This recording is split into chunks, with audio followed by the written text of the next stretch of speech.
Est un alpiniste français de légende. Bonjour Marc Battard. Bonjour. On va commencer par évoquer un certain nombre de sujets, parce qu'il y a beaucoup à dire sur votre vie, sur votre parcours. Mais déjà, peut-être le premier moment qui vous tient à cœur. Il y a 30 ans, vous avez grimpé la face sud de l'Everest en un temps record, sans oxygène, sans assistance, record jamais égalé depuis, si on a bien compris. Vous souhaitez rééditer cet exploit en 2022 pour vos 70 ans.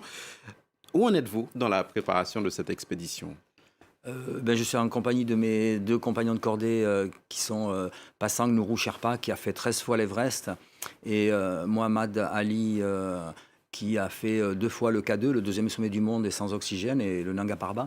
Donc j'ai créé une cordée multi-internationale pour faire ce projet de refaire l'Everest à 70 ans, qui a pour but principal de permettre de voir le jour d'une école de guides de très haute montagne qui n'existe pas, et qui permettra, j'espère, à ce qu'il y ait moins de guides européens et internationaux qui puissent avoir trop d'accidents dans la haute montagne. On va revenir tout à l'heure sur ce projet d'école, mais on s'arrête un petit peu sur les préparatifs.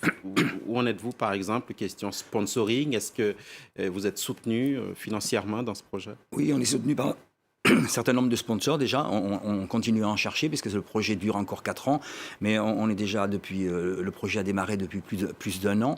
Nous avons fait une ascension dans le Vercors, dans le Mont Blanc, on est allé au Kilimandjaro, là on s'apprête à aller à la Concagua. Donc il y a toute une chronologie de sommets pour d'une part nous entraîner nous-mêmes et montrer comment on pratique la très très haute montagne.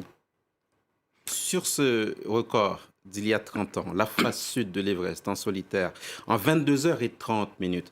Racontez-nous comment ça s'est passé à ce moment-là.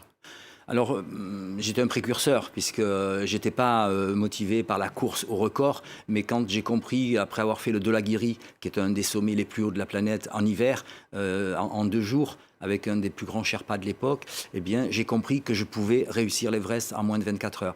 Donc, j'ai fait ce défi que j'ai réussi, et du coup, à partir de ce moment-là, les médias m'ont appelé le sprinter de l'Everest. Et c'est quelque chose qui à titre personnel, qui me plaît pas beaucoup, mais effectivement, ça a été l'image que les médias m'ont donnée.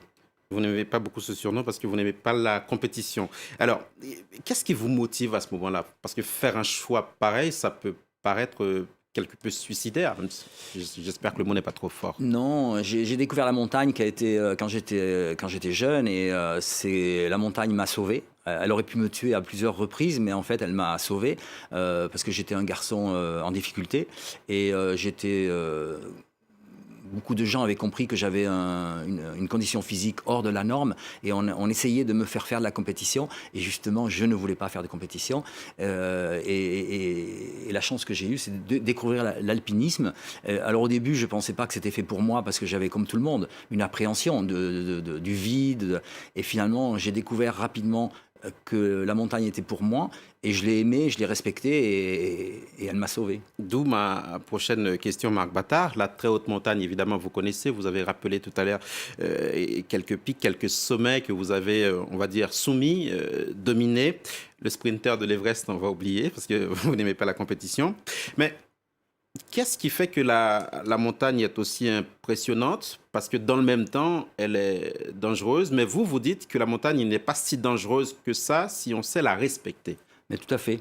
Tout à fait. Justement, les premiers mots du livre de Frédéric Thiriez qu'il m'a consacré pour me faire connaître, eh bien, ce sont des mots de mon fils qui dit « La montagne ne t'a rien fait, et respecte-la ». Et effectivement, je la respecte. La montagne, bien sûr, c'est un petit peu plus dangereux que de faire du golf, par exemple. Mais si on la respecte, eh bien, on a moins de chances d'avoir des accidents. Ça, c'est absolument clair.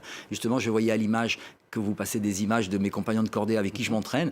Et la semaine dernière, justement, nous faisions une paroi en face du massif du Mont Blanc, dans les Fises, où j'ai découvert le niveau technique de mes deux compagnons, qui sont vraiment des grands alpinistes au niveau de la très très haute altitude.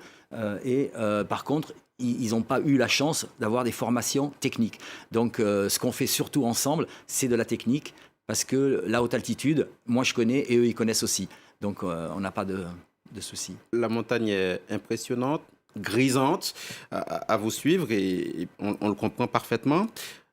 À ceux qui seraient des non-initiés à la chose, à la montagne, qu'est-ce que vous auriez comme message? Qu'est-ce que vous diriez à quelqu'un qui voudrait bien se lancer, mais qui a quelque peu peur, ce qui peut aussi parfaitement se comprendre? Eh bien, déjà, de s'adresser à des professionnels, et en faisant attention que les professionnels, on a aussi des accidents avec des professionnels, d'où l'intérêt de créer cette école. Je crois que vous allez nous en parler un petit peu plus tard.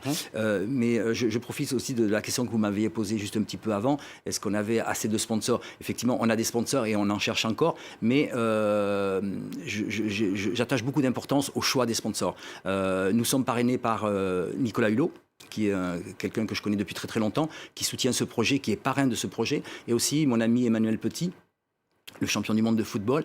Et bien sûr, ça aide à trouver des sponsors. Mais je refuse. Emmanuel, par exemple, m'avait proposé de rencontrer, pour ne pas citer, une marque de boissons qui sponsorise énormément l'aventure et l'aventure extrême. Et je ne veux pas. Parce que on est dans un monde d'égoïsme et d'hypocrisie énorme. Et donc, moi, à titre personnel, je refuse absolument un certain nombre de sponsors, même s'ils sont très, très visibles sur la scène médiatique internationale. Et notamment cette fameuse marque de boisson dont on ne dira pas le nom. Cette école, Marc Battard, l'Himalayan International Mountaineering School, HIMS, j'espère que je prononce bien. Et, où en est ce projet? Alors, on en est au début. C'est un projet qui avait démarré il y a 20 ans en arrière, mais qui, à cause de, je dirais, une certaine omerta de la profession des guides et moniteurs de ski, n'a pas pu voir le jour. Puis il y a eu aussi des problèmes politiques au Népal qui ont fait que ce projet a été mis au placard. Et le jour où j'ai décidé, grâce à mon ami brésilien avec qui je suis marié, de l'amener à l'Everest pour mes 70 ans, qui est devenu la cordée donc pakistanaise, népalo avec moi, eh bien, j'ai décidé que ce projet qui devenait de plus en plus médiatique, eh bien, puisse permettre à cette école qui n'avait pas vu le jour de voir le jour. Donc, on en est au stade maintenant de motiver les 15 pays qui possèdent les plus hauts sommets de la planète. Hein, et ces 15 pays, c'est ces 15 pays qui possèdent les plus hauts sommets de la planète, donc des sommets qui sont supérieurs à 6000 mètres, donc largement au-dessus de notre Mont Blanc national. Eh bien, ce seront ces 15 pays qui vont vraiment être les faire valoir de cette école de guides de très haute montagne. Cette formation s'étendrait sur combien de temps et à quoi aussi on peut s'attendre en termes de curricula?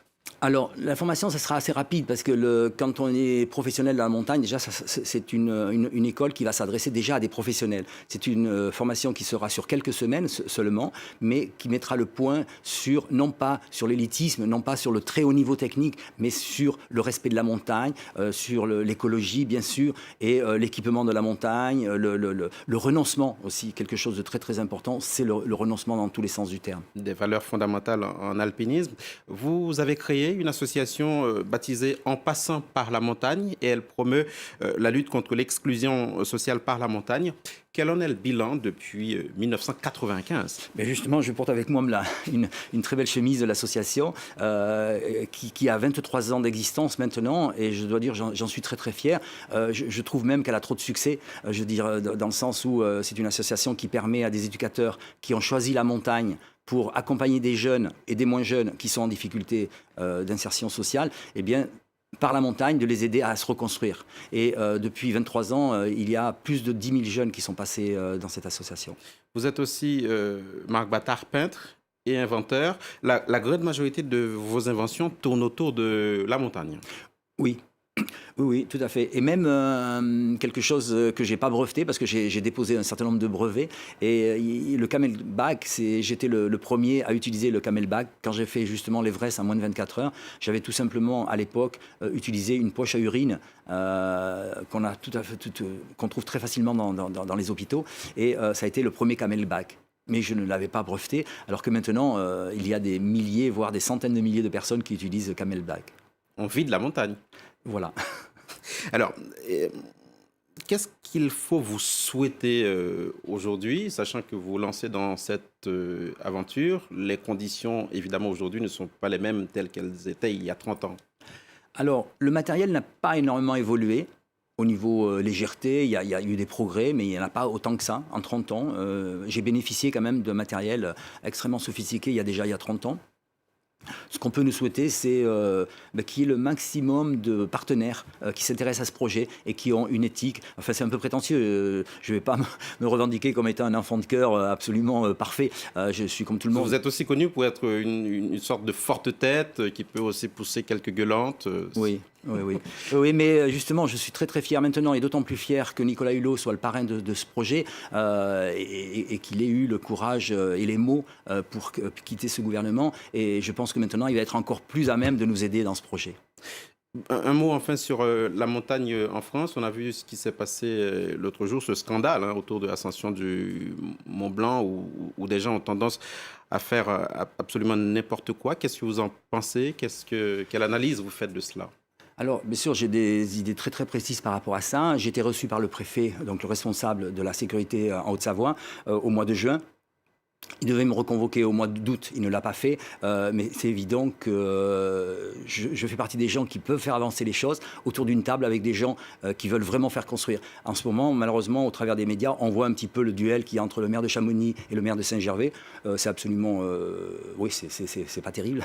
La montagne mérite beaucoup mieux que ça, et effectivement, j'ai beaucoup de choses à dire là-dessus, mais effectivement, ça demanderait pas mal d'heures de discussion. Mais s'il y avait une piste... Une piste, il faut laisser ce domaine de la montagne libre, puisqu'on est quand même dans une société où on castre beaucoup de choses. Et il y a des domaines fabuleux comme les déserts, comme la montagne, comme la mer, qui sont fabuleux. Donc il faut pousser les gens à respecter cette nature. On ne la respecte peut-être pas assez. Et au Mont Blanc, le Mont Blanc est envahi par un business. Parce que finalement, les deux mots là-dedans, je pense, c'est l'égoïsme et puis l'argent. L'argent est un des responsables de ce gâchis. Pourquoi il y a autant de gens qui veulent faire le Mont Blanc? Absolument, parce qu'il y a des compagnies professionnelles de guides et de non-guides qui font du business sur le Mont Blanc, comme on fait du business sur l'Everest. Il y a quelques années, j'avais été invité sur plusieurs plateaux par rapport à des drames qui ont eu lieu dans l'Himalaya, et j'ai intervenu uniquement quand je pouvais vraiment dire des choses très précises. Et effectivement, ça dérangeait la profession, parce que c'est le business, l'argent qui pourrit beaucoup de choses. Puissiez-vous être entendu. Merci, Merci. Marc Battard, d'être venu jusqu'à nous. On rappelle que vous détenez toujours ce record de l'ascension en un temps rapide, 22h30 de l'Everest. Il y a 30 ans, vous l'avez grimpé par la face sud. Un dernier mot? Un dernier mot, c'est un grand remerciement à Frédéric Thiriez, qui est l'ancien président de la Ligue professionnelle de football, qui est un passionné de montagne et qui est devenu mon ami et qui considérait que je n'étais pas assez connu.